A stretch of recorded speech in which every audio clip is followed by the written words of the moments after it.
Hello friends, welcome to CCH core competitive hub में आपका स्वागत है। मैं राहुल सर। आज आपके लिए आपको पता चल गया होगा कि एसबीआई क्लर्क की नोटिफिकेशन आ गई है। तो हम क्या करेंगे, इसे स्लॉट वन बाय वन इसे देखेंगे कि एसबीआई नोटिफिकेशन में एग्जैक्ट क्या क्या है, आप कहाँ पे गलतियां करते हो, तो वो गलतियों को, वो मिस्टेक को हमें दोहराना नहीं है। तो हम वन बाय वन सभी चीजों को देखेंगे। सबसे पहले एसबीआई की नोटिफिकेशन आ चुकी है। एसबीआई की नोटिफिकेशन आज पे फॉर्म फिलिंग करना चालू हो गया है। तो आपको डेट सभी चीजें मार्क करके रखना है, फॉर्म भरना है टोटल। अच्छा, एसबीआई क्लर्क हम हमेशा क्या कहते हैं, एसबीआई क्लर्क कहते हैं इसे। तो एसबीआई क्लर्क यानी आपको जब साइट पे दिखेगा तो एसबीआई जूनियर एसोसिएट्स के नाम से ये रिक्रूटमेंट दिखेगी। ठीक है, तो जूनियर एसोसिएट्स 2026 के नाम से देखना है आपको, जिसे आप कस्टमर सपोर्ट या सेल्स डिपार्टमेंट में कह सकते हैं। तो इसमें क्या होगा, आपकी टोटल वैकेंसीज कितनी है, तो 9000 अप्रोक्स 9000 के ऊपर आपकी वैकेंसीज रहेगी। जिसमें इस साल की वैकेंसी कितनी है, तो ये भी रेगुलर वैकेंसी 7680 दी है उन्होंने, और कुछ बैकलॉग वैकेंसीज है। तो बैकलॉग वैकेंसीज को भी उसमें ऐड करके अप्रोक्स 9000 के ऊपर आपकी वैकेंसीज जाएगी। ठीक है, तो आप हम एक वन बाय वन सभी चीजें देखेंगे। जैसे सबसे पहले हम नोटिफिकेशन पे जाते हैं, तो आपको पता चलेगा कि डेट, मार्किंग डेट, यानी आप फॉर्म कब भर सकते हो। तो फॉर्म भरने की डेट आपकी स्टार्ट हो चुकी है। नोटिफिकेशन 11 को आ गई थी, आपकी फॉर्म्स कब से स्टार्ट हो गए, 11। आपको मार्क कौन सी डेट करनी है, इसमें से आपको मार्क करनी है कि आपको कब तक फॉर्म भरने हैं। 31 अगस्त आपकी लास्ट डेट रहेगी, 31 अगस्त। यहां तक आपको किसी भी हालत में फॉर्म भरना है। ठीक, जब आप फॉर्म फिलिंग करोगे उसके बाद आपको आपकी प्री एग्जाम आएगी, प्रीलिम्स। इसको 2-3 स्टेज से जाएंगे, कैसे जाएंगे वो भी हम आगे देखेंगे। प्रीलिम्स एग्जाम होगी, वो आएगी आपकी सितंबर मिड या सितंबर एंड में आ सकती है। ठीक है, आपकी जो प्रीलिम्स एग्जाम है मिड या एंड में आपके सितंबर के आएगी। अब जैसे ही प्रीलिम्स एग्जाम जो भी बच्चे क्रैक करेंगे, उसके बाद उनकी मेंस एग्जाम होगी। तो मेंस एग्जाम आपकी कब आएंगी, नवंबर। ठीक, नवंबर में आपकी मेंस की एग्जाम आएगी। उसके बाद आपकी एलपीटी टेस्ट होगी। एलपीटी टेस्ट यानी क्या, लोकल लैंग्वेज टेस्ट। यानी आप अगर बच्चे किसी स्टेट से बिलोंग करते हो, तो आपको उस स्टेट की जो भी लोकल लैंग्वेज है वो आपको पता होनी चाहिए। यानी आपको लिखते आना चाहिए, आपको पढ़ते आना चाहिए, आपको मेनली समझते आना चाहिए। कोई लोग आपसे बात करेंगे आपके बैंक में आके, तो आपको समझते भी आना चाहिए। फिर ये उनको कैसे पता चलेगा, रिक्रूटमेंट टीम को कैसे पता चलेगा, तो उनको पता चलेगा इस टेस्ट के हिसाब से। ठीक है, वो ये टेस्ट लेंगे, और उस टेस्ट से आपके, ये टेस्ट कब होगी, मेंस के बाद होगी। यानी वो टेस्ट के बाद ही आप रिक्रूट हो या ना हो ये पता चल जाएगा। यानी ये इंपॉर्टेंट टेस्ट है आपके लिए। अब ये टेस्ट कब होगी, क्या होगी, तो ये टेस्ट बैंक के हिसाब से हो सकती है। यानी बैंक इसे वक्त पे भी ले सकता है। आपका मेंस अगर क्रैक हो गया तो उसके बाद वो ले सकता है। अब ये टेस्ट किसको कंपलसरी है, ये भी ध्यान में रखो कि जिनका 10th और 12th में ये सब्जेक्ट नहीं है। फॉर एग्जाम्पल कोई बच्चे महाराष्ट्र से बिलोंग करते हैं, तो उनकी लोकल लैंग्वेज क्या हो गई, मराठी। अब मराठी लोकल लैंग्वेज अगर उनकी है, तो अगर उनके 10th के सिलेबस में या 12th के सिलेबस में या ग्रेजुएशन के सिलेबस में अगर मराठी सब्जेक्ट नहीं होगा, तो उनको ये टेस्ट देनी पड़ेगी। ठीक है, अगर आपका सब्जेक्ट होगा तो ये बैंक डिसाइड करेगी कि आपको देनी है या नहीं देनी है। इस फॉर्मेट से जाएगी, लेकिन लास्ट डिसीजन कौन लेगा, बैंक लेगा। इसलिए ये सबसे, ये भी आपका, जैसे आप प्री को इंपॉर्टेंस दे रहे हो, जैसे आप मेंस को इंपॉर्टेंस दे रहे हो, आपको एलपीटी को भी इंपॉर्टेंस देना पड़ेगा। ठीक, अब आपको डेट्स पता चल गई है। अब हम जाएंगे आगे की स्टेज में कि कौन कौन अप्लीकेबल रह सकता है। जैसे एज लिमिट कितनी रहेंगी इसको, 20 to 28 ईयर्स। ठीक है, ये किसके लिए है, ओपन कैंडिडेट, जनरल कैंडिडेट के लिए। अगर आप ओबीसी से हो तो आप इसमें +3 कर लो।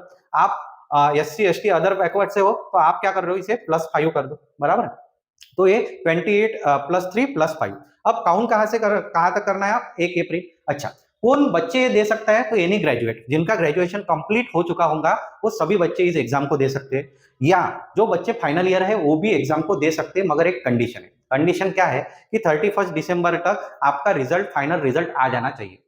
ठीक, समझ में आया, तो वो बच्चे भी क्वालिफाई कर सकते हैं इस एग्जाम के लिए। ठीक, लोकल लैंग्वेज के बारे में मैंने आपको बताया कि लोकल लैंग्वेज आपको पता होनी चाहिए। पता यानी सिर्फ पता होनी नहीं चाहिए, आपको लिखते भी आना चाहिए, राइटिंग स्किल भी होना चाहिए, उसका रीडिंग स्किल भी होना चाहिए, और उसको अंडरस्टैंडिंग भी होना चाहिए, समझना भी चाहिए। ठीक है, तो आप उस हिसाब से आपकी प्रिपरेशन रखो। उसके बाद जब हम अब 3 स्टेज में रिक्रूटमेंट को जाएंगे, सबसे पहली एग्जाम कौन सी होगी, आपकी प्री की एग्जाम। ठीक है, तो प्री की एग्जाम आपकी 100 मार्क्स की रहती है, और उसके लिए टाइम कितना रहेगा आपका, 1 आवर। 1 आवर यानी कितने मिनट हो गए फिर आपके, 60 मिनट ये टाइम रहेगा आपका। तो इसे स्प्लिट किया उन्होंने 3 सब्जेक्ट में। तो 3 सब्जेक्ट में every subject you have 20 minutes. ठीक है, उसमें से जो 2 सब्जेक्ट है आपके, क्वांट एंड रीजनिंग, ये आपके रहेंगे 35 क्वेश्चंस के, और उसके मार्क्स भी कितने रहेंगे आपके, 35। और एक इंग्लिश है, वो रहेगा आपका 30 मार्क्स। ठीक है, 30 क्वेश्चंस रहे 30 यानी 100 क्वेश्चंस रहेंगे, 100 मार्क्स भी रहेंगे, मगर टाइम कितना रहेगा 60। और आपको क्या रहेगा, स्लॉट में टाइम रहेगा, यानी हर सेक्शनल टाइमिंग आपको रहेगा, यानी ये 20 मिनट। इसके बाद और एक बात, कुछ कुछ कंफ्यूज भी रहते हैं बच्चे, यानी अगर फॉर एग्जांपल इंग्लिश सब्जेक्ट आपका चालू हुआ तो 20 मिनट बाद उसकी विंडो खत्म हो जाएगी। आप एकदम से कहाँ पे शिफ्ट करोगे, न्यूमेरिकल एबिलिटी में शिफ्ट करोगे। 20 मिनट बाद उसकी शिफ्ट खत्म हो जाएगी, आप किस में शिफ्ट करोगे, रीजनिंग में, यानी आप इधर से उधर नहीं जा सकते, इसे कहते हैं हम सेशनल टाइम, तो वो उसी के लिए रहेगा। अब प्रीलिम्स एग्जाम आप जब क्रैक करोगे, इसका जो कट ऑफ लगेगा, वो कट ऑफ आप जब क्रैक करोगे उसके बाद ही आप मेंस के लिए जा सकते हो। और एक बात, अगर आपका फाइनल सिलेक्शन होता है तो उसमें प्री के मार्क काउंट नहीं किए जाएंगे, ठीक है। प्रीलिम्स एग्जाम ये किसके लिए है, ओनली क्वालिफाइंग फॉर मेंस, आप मेंस के लिए जो क्वालिफाई करोगे उसी के लिए एग्जाम रहेगी, ठीक है। और एक चीज इसमें अब आपको पता चल गया होगा कि आपको एक स्पीड रहेगा, 60 मिनट में आपको 100 क्वेश्चन सॉल्व करने हैं। कट ऑफ क्या रहेगा क्या नहीं वो भी मैं आपको बताऊंगा, उस हिसाब से आपको प्लान करना है। तो अगर आपको 60 मिनट में अगर हमने समझा कि 100 क्वेश्चन सॉल्व करने हैं या 90 क्वेश्चन आपको सॉल्व करने हैं तो आपको स्पीड लगेगा, मगर स्पीड के साथ दूसरी चीज आपको क्या लगेगी, एक्यूरेसी भी लगेगी। क्यों, क्योंकि निगेटिव मार्किंग भी रहेगी। क्या रहता है निगेटिव मार्किंग का फॉर्मेट, 1/4 आपका फॉर्मेट रहता है, करेक्ट। तो एक क्वेश्चन अगर आपका गलत है तो 1/4 आपके निगेटिव भी हो जाएंगे। इसलिए आपको दो चीजों पे ध्यान देना है, एक स्पीड और दूसरा एक्यूरेसी प्री क्रैक करते समय, ठीक। अब जैसे ही आपकी जिन बच्चों की प्री क्रैक होगी तो हम नेक्स्ट लेवल पे जाएंगे। नेक्स्ट स्टेज क्या रहेगी आपकी, मेंस की एग्जाम। अब मेंस की एग्जाम को समझते हैं। मेंस की एग्जाम में आपका क्या होगा, एक सब्जेक्ट बढ़ेगा, एक सब्जेक्ट बढ़ेगा तो आपकी सभी चीजें बढ़ेगी, आपके टोटल मार्क्स भी बढ़ जाएंगे 100 से 200, और आपका टाइम भी बढ़ जाएगा। यहाँ पे 1 घंटा था, अब कितना है, 2 घंटे 40 मिनट है आपके पास, यानी टोटल अगर हमने मिनट के हिसाब से पकड़े तो कितने 160 मिनट। देखिए यहाँ पे कितने आ गए आपके 160 मिनट। अब सब्जेक्ट कौन सा बढ़ता है, तो आपका जो 3 सब्जेक्ट है वो एज इट इज रहेंगे, जैसे क्वांट, रीजनिंग और इंग्लिश, मगर एक सब्जेक्ट बढ़ेगा आपका जनरल अवेयरनेस, क्या कहते हैं हम इसे, जनरल या फाइनेंस अवेयरनेस। इसके रहेंगे 50 क्वेश्चन और कितने मार्क्स के लिए रहेंगे आपके 50। उसके बाद जो इंग्लिश है वो 40 क्वेश्चन रहेंगे 40 मार्क्स के लिए, क्वांट के 50 क्वेश्चन रहेंगे 50 मार्क्स के लिए, और रीजनिंग और इसमें कंप्यूटर भी ऐड रहता है, इसके क्वेश्चन रहेंगे 50, ये कितने मार्क्स के रहेंगे आपके 60। टाइम थोड़ा स्लॉट अलग अलग है। फिर से आपके जो जीके के क्वेश्चंस है या आप इसे क्या कहते हैं जनरल अवेयरनेस, इसके लिए 35 मिनट्स टाइम रहेगा। उसके बाद आपका इंग्लिश के लिए 35 और बोथ क्वांट एंड रीजनिंग के लिए आपको 45 मिनट्स रहेंगे, यानी टोटल हो गए आपके 160 मिनट। तो ध्यान दीजिए क्वेश्चंस रहेंगे 190, मार्क्स रहेंगे टोटल 200 और टाइम कितना रहेगा आपको 160 मिनट। तो उस हिसाब से आपको प्लान करना है। यहाँ पे भी आपको निगेटिव मार्किंग रहेगी ही, ठीक। मगर इसका जो भी कट ऑफ निकलेगा उस पे आपका रिजल्ट डिपेंड रहेगा, इस पे आपकी रिक्रूटमेंट डिपेंड रहेगी। मैंने क्या कहा, प्री पे नहीं रहेगी, प्री ओनली क्वालिफाइंग, मगर मेंस का रिजल्ट आपका, मेंस का रिजल्ट ही आपका वहां पे रिक्रूटमेंट के लिए काउंट किया जाएगा, ठीक है। और उसके बाद कौन सी टेस्ट होगी, तो एलपीटी टेस्ट होगी आपकी, जो मैंने पहले ही आपको क्लियर किया है, तो उसमें क्या क्या रहेगा, किसको वो टेस्ट देनी पड़ेगी, क्या क्या रहेगा। अब जाएंगे हम प्लानिंग पे।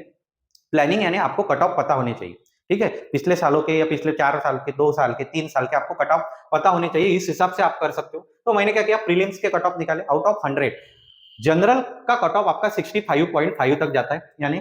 और देखो अब सभी कट ऑफ कुछ ऐसा नहीं रहता है कि बहुत सा डिफरेंस रहेगा कट ऑफ में, ओपन, ओबीसी या एससी कोई भी कट ऑफ पकड़ लो आप, वही रेंज है, यानी आपको ये ध्यान में रखना है। अब मिनिमम कट ऑफ अगर स्टेट वाइज आप जाओगे तो मिनिमम कट ऑफ मैंने देखा है 50 तक, 54 तक था minimum cut off. Maximum cut off कितनी, कुछ कुछ स्टेट का 80 तक गया है, 80 तक गया है, 82, 84 तक गया है। तो आप अप्रोक्सीमेटली आपका कट ऑफ प्लान कितने में करो, 50 to 80 तक आपका कट ऑफ होना चाहिए। अब 50 to 80 में भी मैं थोड़ा चेंज करता हूँ 75 तक, तो इसके बीच में आपका मार्क्स होने चाहिए। अबव 50 है टू 75 तक अगर आपके मार्क्स बनते हैं, आप जब टेस्ट सीरीज सॉल्व करते होंगे या आप जब आपके डेली में जो एग्जाम्स देते हैं उसमें अगर टेस्ट में आपके ये मार्क्स आते होंगे तो आप गुड, वेल इनफ हो, आप कॉन्फिडेंस से बिंदास पेपर देने जाओ, आपका एग्जाम निकल जाएगा, ठीक है। अब इस कट ऑफ को क्रैक करने के बाद मैंने क्या कहा, ये कट ऑफ आपका काउंट होगा क्या आपके रिजल्ट में, नहीं। तो मेंस का भी कट ऑफ मैंने दिया है आपको। मेंस का कट ऑफ, जैसे महाराष्ट्र का मेंस का कट ऑफ था आपका 82, एक स्टेट से हम काउंट करेंगे कितना था 82, कितने में से 200, ये 100 में से भी आपका 65 to 70 है, ये 200 में से भी कितना है आपका 82। तो इससे आप लेवल पहचान लो, प्री और मेंस की लेवल क्या होती है। तो प्री में आपको इजी क्वेश्चंस आएंगे, इजी टू मॉडरेट, आपको सिर्फ स्पीड चेक करेंगे, स्पीड कितना है और एक्यूरेसी। मेंस में आपका रियली कॉन्सेप्ट चेक करेंगे, जो भी टॉपिक है उसमें से कॉन्सेप्ट आपको सही में कितना आता है। उस फॉर एग्जांपल अगर आपने एक आधा टॉपिक लिया जैसे टाइम एंड वर्क है तो उसके डेप्थ में जाके आपको हर चीज पूछी जाएगी। डायरेक्शन सेंस है, पजल्स है, तो उसकी डेप्थ आपको पूछी जाएगी, डीआई की डेप्थ आपको पूछी जाएगी। तो ये कॉन्सेप्ट रहेगा आपका किसमें, मेंस। तो आपको इस हिसाब से प्लान करना है। इसका भी कट ऑफ मैंने दिया है, इसका भी कट ऑफ दिया है, ठीक है। तो इसके बाद आपकी एलपीटी टेस्ट होगी, ठीक। अब आगे जाएंगे हम।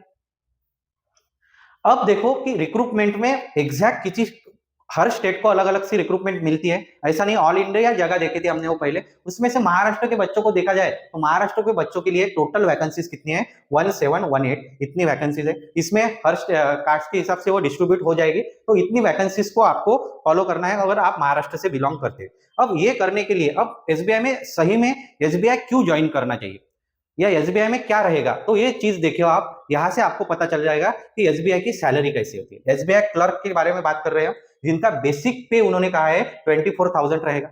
अब बेसिक पे अगर 24,000 रहेगा तो अप्रोक्सीमेटली मेरे हिसाब से उनका पेमेंट कितना जाना चाहिए, 60 या 64 तक उनका पेमेंट जाना चाहिए।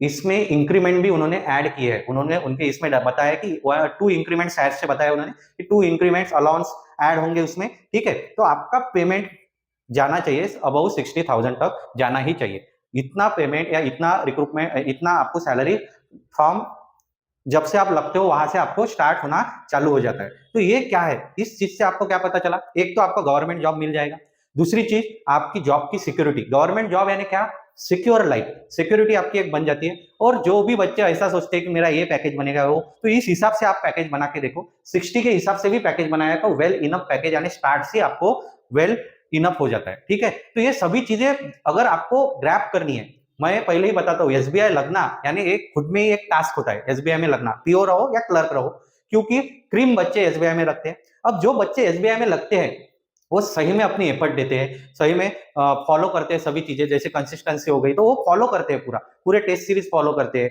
पूरा पढ़ लेते हैं। वैसे ही अगर आपको भी करना है, आपको भी एसबीआई में लगना है, इस स्टेज में आपको भी आना है, तो आपको आपके लिए हमने सीसीएस ग्रुप में एक पैकेज रखा है। वो पैकेज क्या है, तो स्पेशल एसबीआई क्लर्क के लिए 2026 के लिए हमने एक कोर्स डिजाइन किया है। उस कोर्स में क्या क्या रहेगा, तो ये कोर्स ऑफलाइन भी रहेगा, ऑनलाइन भी रहेगा।